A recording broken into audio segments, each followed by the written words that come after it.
Halo, semangat pagi, pagi. Selamat pagi, selamat siang, selamat sore, serta selamat malam dimanapun Ibu Bapak berada. Salve, berkah dalam, shalom, assalamualaikum warahmatullahi wabarakatuh, Om Swastiastu, Namo Buddhaya, salam kebajikan, rahayu, rahayu. Salam damai Kristus Yesus menyertai kita semuanya.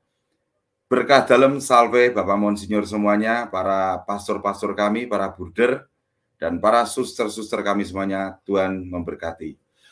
Ibu Bapak dan rekan-rekan yang kucinta, yang kukasihi, terima kasih untuk support, dukungan, dan terkhusus doa dari Bapak semuanya. Kami tim Damai Kasih Channel hari ini mengangkat suatu judul yang unik, aneh. Tetapi ini ada suatu ritme cerita, Ibu Bapak. Dan ritme cerita ini nanti akan membuat suatu spesifik di mana orang itu ternyata butuh. Seseorang itu akan butuh banget akan hal itu. Berarti apa intinya? Apa yang digaung-gaungkan itu sudah terbukti tidak kuat. Pak DKC ritmenya apa ini Pak DKC kok ngomongnya ngelantur? Saya buat ngelantur, biar agak berpikir sedikit. Ternyata kekristenan itu tetap berdasarkan 3 pilar. Magisterium, tradisi suci, dan kitab suci. Itu utamanya.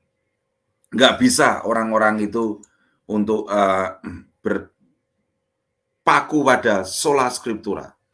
Untuk mengkuak semuanya nggak bisa. Otoritas tertinggi seperti apa. Anda butuh. Anda pasti butuh. Dimanapun pengguna YouTube apologet atau pengguna YouTube religi dari komunitas gerejawi mulai belajar sejarah tradisi suci, kita mengapresiasi kok, sangat mengapresiasi. Pasti kita apresiasi. Oke, nggak perlu lama-lama karena ini kita puji Tuhan teman-teman tim ini bisa ngumpul semuanya, beberapa teman tim. Oke, saya lanjutkan aja ya. Di awal ini mungkin saya kasihkan dulu ke Peter dulu deh. Silakan Pit, salve berkah dalam Pit. Mic-nya Pit.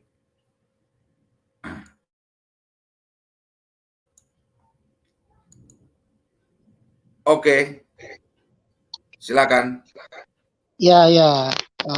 Jadi berkaitan dengan ini adalah berkaitan tentang beberapa chat yang ada masuk, baik chat yang ada di channel DKC ataupun chat yang ada di luar channel DKC berkaitan dengan video-video yang kita tanggapin. Pertanyaannya begini, pertanyaannya adalah ternyata bahwa ada kebutuhan di luar dari beberapa otoritas atau pernyataan dari Alkitab. Contoh misalnya, di chat tersebut dibilang bahwa dikatakan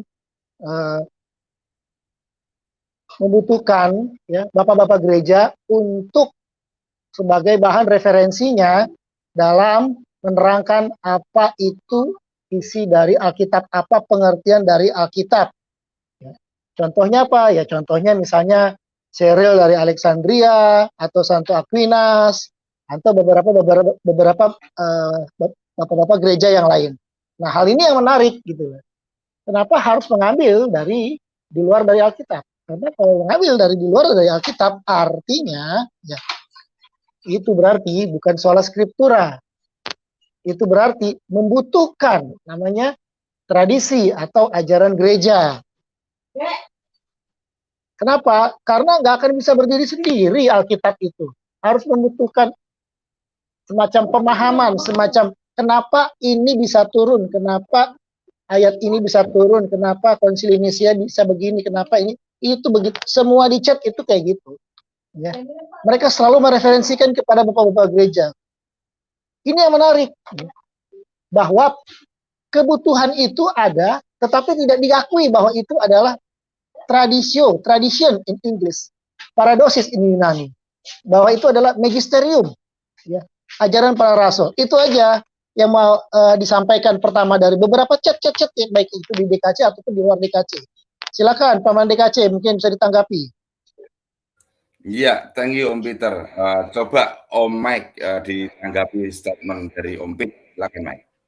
Ya, bahkan ada beberapa chat yang saya baca Om Peter mengenai bahwa sola scriptura itu menerima tradisi Natal, pembaptisan, lalu Tritunggal, mengenai konsep Tritunggal, itu mereka semua ambil. Itulah yang dinamakan sola scriptura menurut mereka. Ini kan sudah kontradiksi dengan pernyataan atau arti dari sola scriptura sendiri yang hanya tertulis. Ya, jadi entah mereka mengerti apa arti sola scriptura dalam bahasa aslinya, lalu diterjemahkan ke bahasa Indonesia dengan hanya tertulis, itu mungkin mereka tidak mengerti tentang hal itu. Jadi artinya begini, kalau mereka memang mengatakan sola scriptura, sehingga ada bahkan ada yang lebih anehnya lagi, mereka mengatakan waktu ditanya soal iman rasuli, dia bilang apakah di konsili Nicea konsili Nicea itu mereka akhirnya mengubah iman rasuli itu atau kredo itu. Lalu mereka mengatakan apakah para rasul mengucapkan kredo, kan ini aneh begitu. Apakah para rasul mengucapkan kredo dalam Katolik, kan ini aneh begitu. Jadi mereka di satu sisi karena tidak ada di Alkitab, mereka mengatakan tidak ada, para rasul tidak ada menyebutkan kredo dalam kitab suci mengenai penyebutan kata Katolik. Lalu di Nicea menyebutkan itu, jadi artinya mereka tidak terima. Tetapi di Konsili Nicea yang perlu mereka ketahui adalah ada di situ penetapan tentang konsep Tritunggal di situ. Nah ini yang lucu, dari konsep Konsili Nicea mereka tolak mengenai penyebutan kata Katolik di kredo, tetapi untuk Tritunggalnya mereka terima. Sangat-sangat lucu begitu. Jadi ya inilah mereka begitu. Mereka cuma mau mengambil apa yang menurut mereka menyenangkan hati mereka atau bisa mendukung segala sesuatu apa yang mereka tentukan, itu yang diambil. Yang tidak mendukung mereka tolak. Mereka tidak mau mengambil keseluruhan atau keutuhan, ya seperti yang terjadi kemarin mengenai tulisan-tulisan Bapak Gereja juga dari Bapak Cyril kan. Mereka mengambil sebagian tapi tidak mau mengambil semuanya. Nah, ini yang lucu dari mereka. Mungkin ya, begitu. Cyril, Bapak Santo Cyril Alexandria ya, kita lanjutin. Di situ jelas kemarin kita bahas ya Pak Mandekaci ya, itu diakui sebagai Theotokos atau Bunda Allah ya. Artinya kan harus mengakui juga dong harusnya kan ya. Pengajaran dari Santo Cyril itulah Bunda Allah atau Theotokos. Tapi yang ininya nggak dipakai gitu loh. Jadi mirip lah kayak sebelah ya. Kalau yang penting dicomot, kalau yang nggak penting nggak dicomot gitu loh. Jadi ya apa namanya, harusnya kan berlaku sama ya. Kalau mau ambil semuanya. Benar tadi kata teman. Kalau mau ambil semuanya, jangan sedikit-sedikit yang diambil. Yang dibutuhkan untuk berapologet terhadap yang lain diambil. Yang ini nggak diambil. Ya, contoh Konsili Nicea, ya kan? Gereja Katolik yang kudus satu, ya, kebangkitan badan, kehidupan kekal, Katolik, ya. Tapi kata Katoliknya bisa nggak diambil gitu loh. Hanya bilang katanya ya kan? Berkaitan dengan tadi tertulis ya. Kalau kembali itu ini agak lucu juga. Kenapa? Contoh. Nama Yesua itu Yesua Yesua Haem Masia. Yesua Masia. Bahasa Inggrisnya Yesus. Kalau di Indonesianya Yesus. Artinya dari atas ke bawah itu ngikutin. Tapi kalau di Indonesia, kalau mau pakai kebalik. Karena apa? Bahasa Indonesia itu Katolik. Nggak ada Katolik jadi nggak ada. Jadi Indonesia dibalik. Jadi yang bahasa Ibraninya itu adalah yang di atas terus Katolik, ya terus katoholos, dibalik namanya ini. Nggak mau jujur gitu loh. Karena kalau mau pakai padanan kata semuanya harusnya jujur dong. Kenapa? Harus ngikutin alurnya dari Ibrani, Yunani, Inggris ke Indonesia. Kalau ini kan dibalik kita, ya kan? Dia tidak mau pakai kata Katolik. Karena apa? Coba cari kata Katolik, pasti Katolik. Coba cari kata Yesus, pasti Yesus. Bahasa Inggris Yesus harus jujur gitu loh. Nggak ada yang namanya kata berkaitan dengan Konsili Nicea. Itu kata bapak-bapak gereja, ya kan? Jadi berkaitan dengan kalau itu adalah sama dengan Katolik, bohong. Karena kau tidak jujur menggunakan itu contoh kecil ya berkaitan dengan Konsili Nicea. Berkaitan dengan bapak-bapak gereja, ya banyak tulisan bapak-bapak gereja yang dipakai, ya. Terutama kalau misalnya lagi keperluan untuk skripsi itu dipakai. Tapi tidak jujur, tidak mengadop semuanya. Itu aja, Paman BKC. Iya, saya tambahkan sedikit. Jangankan terlalu jauh ya sampai di Konsili Indonesia untuk bapak-bapak gereja. Jangankan itu, yang dekat-dekat saja, bapak reformator mereka Martin Luther, itu mereka juga mengambil hanya sebagian dari pemahaman Martin Luther yang mereka mengerti.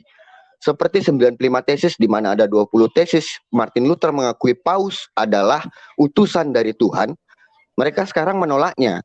Mereka tidak mengakui padahal itu kata-kata dari Martin Luther. Iya, betul. Aku ingat ini, ini. Lanjut, Sebentar. Ini keren, Michael. Tidak hanya bapak-bapak gereja, tetapi para revolusinya aja dicomot-comot ya. Lanjut, Mac. Keren ini. Tajamkan, Mac. Silakan. Ya, jadi dari 95 tesis itu ada 20 tesis yang isinya mengakui akan infabilitas Paus, mengakui bahwa Paus adalah utusan dari Tuhan sendiri. Paus adalah penerus Petrus. Silahkan dibaca. Mungkin umat-umat awam mereka tidak pernah membaca tentang 95 tesis Martin Luther itu. Lalu kedua, Martin Luther semasa hidupnya sampai dia meninggal tetap berdevosi kepada Bunda Maria. Lalu kenapa mereka tetap menolaknya? Mereka mengambil sebagian saja dari kepemahaman Martin Luther. Lalu kemudian Martin Luther tetap mengakui adanya patung relikwi dan segala gambar-gambar kudus dalam gereja. Buktinya, silahkan berapa kali-kali kita mengajak mereka untuk googling saja bahwa interior gereja Lutheran sampai sedetik ini masih ada patung dan gambar-gambar kudus. Jadi comotologi bapak-bapak reformasinya berarti kesimpulannya ya. Ya, jangankan bapak gereja, bapak reformator yang mereka agung-agungkan saja, mereka comot-comotologi di situ. Jadi ya, itulah mereka. Oke, thank you Michael dan Peter. Sebelum ke Henry, saya akan menampilkan suatu video. Tapi disclaimer Ibu Bapak ya, saya sama sekali belum tonton video ini. Sama sekali belum tonton. Jujur saya belum nonton. Saya disclaimer, saya belum nonton. Cuma saya dapat info dari adik saya Henry, atau Ibu Bapak manggilnya Om Fixero. Om Erik, itu ada video dari komunitas gerejawi. Ini, dia mengangkat kanal YouTube Designer Channel itu pernah kita respon ini, dan sudah pernah kita tanggapi ini. Kita mengapresiasi, jujur saya mengapresiasi kamu, Willy, namanya Willy nih yang punya ini. Dia mengangkat sejarah gereja Bapak Apostolic Father-nya Bapak Apostolik, muridnya para rasul langsung. Cuma saya tidak tahu Ibu Bapak, isinya sama sekali saya belum tonton. Apakah dia isinya apa-apa saya belum tahu. Cuma saya mengapresiasi di mana para teman-teman komunitas gerejawi sudah ingin melakukan mencari sejarah. Itulah yang namanya tradisi suci.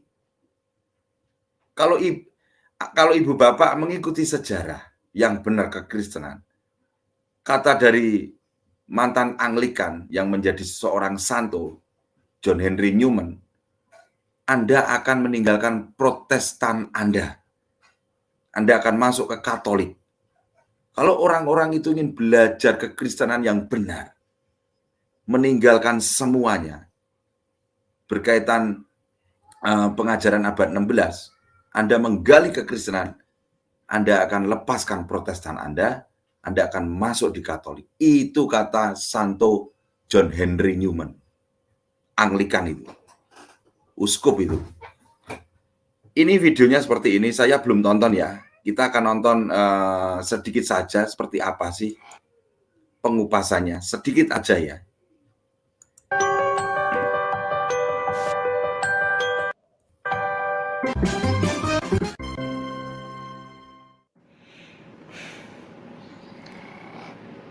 Pembelajarannya akan kita lanjutkan ke bagian selanjutnya ya, yaitu mengenai bapak-bapak apostolik. Ya, jadi ini di timeline ya, ini timeline dari gereja mula-mula ya. Ini tahun 0 ya. Sorry, tahun 30 ya, ini 0. Jadi di sini kurang lebih Tuhan Yesus itu disalibkan ya. Tahun 40. Jadi diberi warna di sini. Warna biru. Ya. Jadi semua yang ini warna yang sama itu adalah bapak-bapak gereja yang disebut sebagai Apostolic Fathers. Ada Polycarpus, ada Clement of Rome, ada Ignatius, ada Papias, ya. Nah, mereka ini ada ini juga nih daerahnya ya, East sama West. Nanti kita akan lihat lokasi-lokasi tersebut. Mereka ini adalah kaisar-kaisar yang memerintah pada waktu itu disebut sebagai Bapak Apostolik, ya, Bapak Apostolik merupakan generasi pertama, ya, generasi pertama pemimpin gereja mula-mula pasca para rasul. Jadi setelah gereja berdiri di bawah kepemimpinan para rasul, lalu muncullah yang kita sebut sebagai para ya, sebagai Apostolic Fathers, ya. Oke, Om DKC. Cukup. Ya, terima kasih. Ya, jadi topik hari ini cukup ini ya. Jadi sebenarnya tujuan kita juga ini memang untuk berdiskusi dengan saudara-saudara Protestan gitu. Karena kan sudah berapa kali kemarin kan kita saling merespon antara pendeta MYM dengan Verbum Veritatis Pak Deki Gadas mengenai kristologi, topik kristologi. Nah, apa yang mau saya sampaikan di sini adalah pertama, kristologi itu kan kita harus tahu juga ini menyangkut apa tentang kekristenan, berarti kekristenan keseluruhan dan batasan-batasan sampai mana juga seharusnya pendeta MYM dan Deki Gadas juga tahu kalau kristologi itu mau seluas apa pengajaran iman Kristen. Nah, yang tadi itu video dari channelnya si Willy ya, yang The Sinners itu, setahu saya kan dia adalah seorang Kristen Reform Protestan ya. Jadi dari jalurnya Stephen Tong, sepertinya jemaatnya pendeta Stephen Tong. Yang mau kita sampaikan adalah kita mengapresiasi mereka sudah mau mempelajari sejarah gereja, sejarah bapak-bapak gereja. Dan itulah iman Kristen mula-mula. Dan itulah yang dinamakan dengan tradisi suci dan magisterium. Nah, jadi konklusinya apa? Kesimpulannya apa? Implikasinya apa? Implikasinya bahwa doktrin sola scriptura itu sudah tidak bisa berlaku lagi karena tidak bisa berdiri sendiri. Karena apa? Karena kitab suci sendiri itu disusun berdasarkan tradisi dan otoritas magisterium para bapak-bapak gereja tersebut. Sehingga kalau kita mau memahami isi kitab suci, isi Alkitab, tidak bisa lepas dari yang namanya tradisi suci dan magisterium. Itu satu. Dan kita sangat mengapresiasi kalau teman-teman Protestan kita sudah mau mempelajari Bapak Gereja. Itu artinya mereka mengakui yang namanya tradisi suci dan magisterium. Nah, sekarang permasalahannya adalah, terjadi yang dibilang reformasi abad ke-16 itu, reformasi gereja oleh Martin Luther. Tapi kalau saya pribadi menyebutnya sebagai revolusi. Karena apa? Nah, rata-rata pandangan umum teman-teman kita Protestan, mereka bersyukur memiliki seorang Martin Luther, ya, yang memberikan protes terhadap penjualan indulgensi atau yang mereka bilang surat indulgensi. Padahal itu bukan berbentuk surat. Nah, sekarang apakah penjualan surat indulgensi tersebut atau penjualan indulgensi tersebut salah? Ya, kita akui salah. Memang kita akui salah dan mereka bilang itu tertulis sejarah. Nah, sekarang pada saat penjualan indulgensi tersebut sudah kita perbaiki, ya, kita perbaiki. Sekarang apa hubungannya penjualan surat indulgensi tersebut dengan pihak Protestan menghapuskan pengajaran iman yang lain? Seperti Alkitab yang tadinya 73 kitab, sekarang menjadi 66. Nah, saya kembali lagi. Coba diulang, Alkitabnya berapa? Apa? 66 kitab kan yang diakui oleh saudara-saudara kita Protestan. Akibat dari indulgensi. Kanon akibat indulgensi. Mereka bilang akibat sakramen hilang. Sakramen juga hilang jadi cuma 2. Nah, saya kembali lagi ke surat indulgensi itu pun itu tidak berlaku di keseluruhan kekristenan saat itu. Itu hanya berlaku hanya di Jerman oleh Johann Pretzel, dan itu menurut saya itu pun atas inisiatif dia sendiri. Dia seorang klerus Dominikan dan memang saat itu diakui tahta suci Roma saat itu sedang membutuhkan dana untuk pembangunan Basilika Santo Petrus. Itu yang pertama. Yang kedua, untuk membiayai perang salib untuk merebut kembali Yerusalem. gitu. Jadi yang dinamakan penjualan indulgensi itu adalah memang kita akui salah. Tapi yang dilakukan Martin Luther ini ibarat memburu tikus dengan cara membakar lumbungnya. Lalu setelah lumbung tersebut terbakar, walaupun lumbung tersebut tidak habis ya, tapi terbakar, terjadi kerusakan besar, Martin Luther ini mendirikan kembali lumbung-lumbung kecil seukuran pos ronda yang ribuan jumlahnya. Nah, sekarang pertanyaannya, pada saat lumbung tersebut dibakar, oke, tikusnya pasti ada yang mati. Pada saat didirikan lumbung-lumbung yang baru, ibaratnya gereja-gereja baru yang jumlahnya ribuan, apakah tikusnya juga hilang? Atau bahkan tikusnya juga semakin banyak di sana? Karena saya mau kasih contoh, pelanggaran surat indulgensi, penjualan indulgensi tersebut memang diakui kesalahan dan kita sudah perbaiki. Nah, kalau memakai tolak ukur yang sama, penjualan surat indulgensi tersebut memang dipakai untuk tujuan keuangan, yaitu membangun Basilika Santo Petrus dan membiayai perang salib. Apakah salah membangun gereja, pengumpulan dana untuk membangun gereja dan membiayai perang salib? Nah, kita bisa perdebatkan itu di lain kesempatan. Nah, kalau posisinya saat ini penjual belian atau hal-hal yang berhubungan dengan uang, misalnya menjual minyak urapan yang diakui memiliki mujizat, atau meminta transfer rekening ke salah seorang anak pendeta, ditunggu batas waktunya untuk didoakan biar terkabul. Bukankah itu praktik yang sama, mengumpulkan uang? Dan itu juga bertentangan dengan kitab suci. Poinnya apa?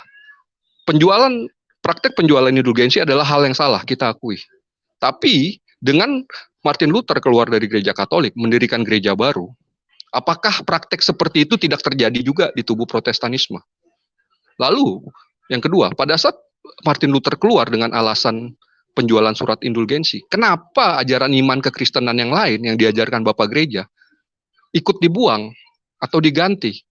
Kitab suci dari 73 menjadi 66 kitab, sakramen dari 7 tinggal 2, dan banyak justru ajaran-ajaran yang sudah disesatkan atau dibidatkan oleh Theotokos dihilangkan. Nah, hal-hal yang sudah ditentang oleh Bapak Gereja justru diadopsi menjadi ajaran iman yang baru dalam tubuh kekristenan Protestan. Jadi apa hubungannya penjualan surat indulgensi tersebut dengan iman Protestan yang baru ini? Jadi menurut saya penjualan surat indulgensi tersebut hanyalah sebagai alasan pemicu untuk membuat suatu ajaran iman yang baru yang mereka tidak setujui atau mereka tidak mau tunduk di bawah pengajaran iman kekristenan mula-mula yang diajarkan Bapak Gereja melalui magisterium, tradisi suci, dan Alkitab yang dipertahankan turun-temurun dalam gereja Katolik. Oke, dari saya itu aja Om, terima kasih. Berarti intinya nggak ada korelasinya ya sebetulnya Henry ya, nggak ada korelasinya kan, hanya dengan indulgensi kan gitu. Betul. Dan saya mau tanya ini Hen, aku mau tanya, sorry Hen, sebentar aku mau tanya, apakah benar itu ada kaitannya dengan perang salib Hen? Di salah satu buku yang saya baca, mungkin di bukunya Santo Alfonsus Liguori itu, kebutuhan dana saat siap. Jadi kebutuhan dana saat itu memang untuk membiayai Basilika Santo Petrus dan untuk kampanye ya perang salib. Toh kita akui sekitar 50 tahun semenjak reformasi Protestan itu tahun 1500-an masih ada yang namanya pertempuran Lepanto dan pertempuran Vienna. Itu kita sedang tidak menyelenggarakan perang salib, justru kita sedang bertahan menghadapi invasi. Dan bayangkan kalau nggak ada gereja Katolik saat itu, mungkin saat ini daratan Eropa keseluruhannya ya, ibadahnya sudah berbeda itu. Makanya tadi saya mempertanyakan biar para pemirsa pendengar itu biar jelas apa yang disampaikan Henry. Itu buku Santo Liguori itu yang kami tayangkan Bapak berkaitan mohon maaf ya disclaimer bidat-bidat abad pertengahan kita pakai Santo Liguori. Oke, saya kira cukup. Saya berikan keroncong yang perang salib tadi Om, karena ini penting supaya tidak di framing ya. Kalau kita melakukan ini. Oke, silakan. Jadi gini, sebenarnya enggak sedikit aja tadi aja. Saat itu tahta suci membutuhkan dana untuk beberapa kita bilang beberapa proyek lah, beberapa urusan. Pertama memang satu untuk pembangunan gereja Basilika Santo Petrus, dan kedua untuk pembiayaan perang salib. Nah, tapi tidak dicantumkan bahwa pencarian dana tersebut melalui cara-cara apapun tidak disebutkan. Nah, salah satu inisiatif yang dilakukan oleh Johann Pretzl adalah dia datang ke Jerman dan dia berkhotbah. Intinya adalah dia sedang mencari dana. Tapi yang dilakukan salah, yaitu dengan praktek menjual indulgensi tersebut. Nah, kita akui itu salah, karena itu bukan pengajaran iman gereja. Tapi kalau dibilang gereja saat itu membutuhkan dana, betul. Tahta suci membutuhkan dana untuk pembangunan Basilika Santo Petrus. Dan alasan lain adalah untuk pembiayaan ekspedisi perang salib. Karena kita tahu, 50 tahun kemudian bukan kita pergi ke perang salib, justru kita yang bertahan dari serbuan invasi kerajaan Ottoman. Ya, jadi itu salah satu alasan. Tapi kita tidak membenarkan praktek jual beli indulgensi. Tapi ada kebutuhan dana memang, tapi tidak disebutkan caranya adalah melalui penjualan indulgensi. Itu aja Om dari saya. Terima kasih. Oke, terima kasih Henry. Saya berikan keroncong pertama untuk Peter. Silakan Pit, keroncongnya langsung Pit. Ya, keroncong dari aku bahwa ternyata dibutuhkan di luar dari Alkitab, yaitu bapak-bapak gereja, tulisan-tulisan, cara mengkanon, proses mengkanon, sesuai dari videonya tadi The Sinners, atau siapapun ya, yang membutuhkan Alexandria de Christi, Santo Aquinas, Santo ini, Santo itu. Secara tidak langsung Anda membutuhkan di luar dari Skriptura, atau di luar dari hanya Alkitab. Pasti Anda membutuhkan itu. Jadi kalau sudah pasti membutuhkan, maka tangkap, ambillah semuanya itu. Jangan dipotong jadi 66 kitab, tapi pergunakanlah kembali 73 Alkitab dan 7 sakramen. Karena itulah sejarahnya utuhnya gereja mula-mula atau gereja Katolik mula-mula. Terima kasih. Terima kasih Peter. Michael, silakan Michael.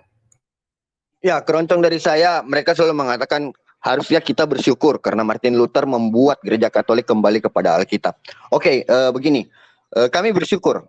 Poinnya satu adalah kami bersyukur karena makin mempertebal iman kami, memperkuat iman kami, karena melihat kenyataan bahwa orang yang keluar dari gereja Katolik, buahnya seperti apa. Itu kami syukuri, karena adanya Martin Luther kami bisa mengetahui, melihat contoh jelas, bagaimana orang yang keluar dari gereja Katolik, akhirnya endingnya akan menjadi bagaimana. Yaitu terjadi perpecahan terbelah-belah. Lalu kami bersyukur karena adanya Martin Luther, kami mengetahui ada kesalahan dalam gereja Katolik dan memperbaikinya. Sehingga gereja Katolik bisa bertahan sampai dengan detik ini.